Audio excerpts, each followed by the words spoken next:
So let's go to the next second problem, the identification problem.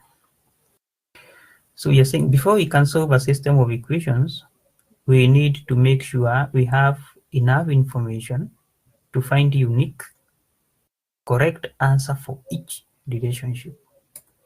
We must check whether equations can be identified.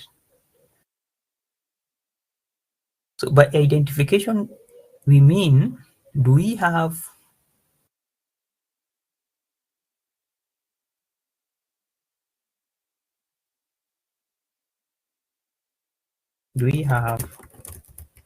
all the information we need? So for these two equations here, for these two equations of simultaneous, these two simultaneous equations, do we have all the information that we need to run the analysis? So that is another problem, and that problem is what we are calling the identification problem.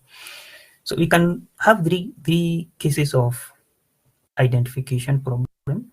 We can have unidentified case, whereby not enough information to estimate the parameters. We don't have all the information that we need. And then we have identified, we have enough information to estimate. This one is the ideal case. And we can have over-identified case, we have more information that we need as to estimate the model. So now, how do we know that we have enough information?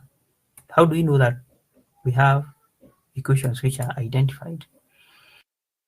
So we use a rule of thumb or accordation, and we say an equation is considered identified. It is considered identified if the number of excluded exogenous variable in that equation should be greater or equal to the number of endogenous variables in it minus 1. So that is the rule of thumb. It's very simple. And I tried to simplify so that you can understand that exogenous variable excluded should be greater or equal to endogenous variables included minus 1. So let us see. So we go back to our equation, and you want to see in this equation 1, here, is it identified? Do we have all the information that we need so that we can run the analysis? So we are saying to know whether this equation is identified, we look at the exogenous variable excluded. Exogenous variable excluded. And to know the exogenous variable excluded in this first model, we look at the second one. P is endogenous because it is found in both equations. It is affecting both equations. So we call it endogenous. It is determined within the model. Quantity demanded and quantity supplied, these are definitely the dependent variable. Y and C are now the exogenous variable. And we said that another term of exogenous variable is the independent variable.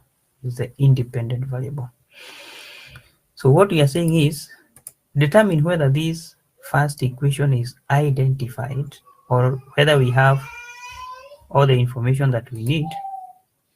We look at the second equation. So we look at the second equation, we are saying that the exogenous variable excluded. So the exogenous variable excluded in this first equation is C, simply because we don't have C here, right? Yes. So the exogenous variable excluded in the first C because C is not first. It is. So in this case, we can just write 1. Exogenous variable excluded is 1. So let me use another one.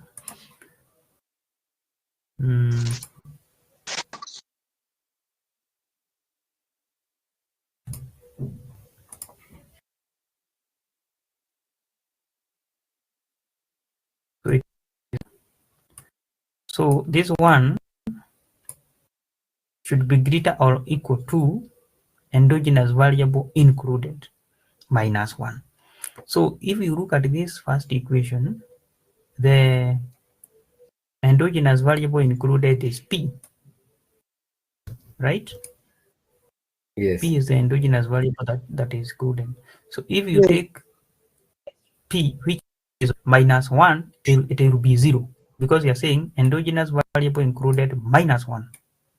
You see? So it is one variable minus 1, which becomes 0.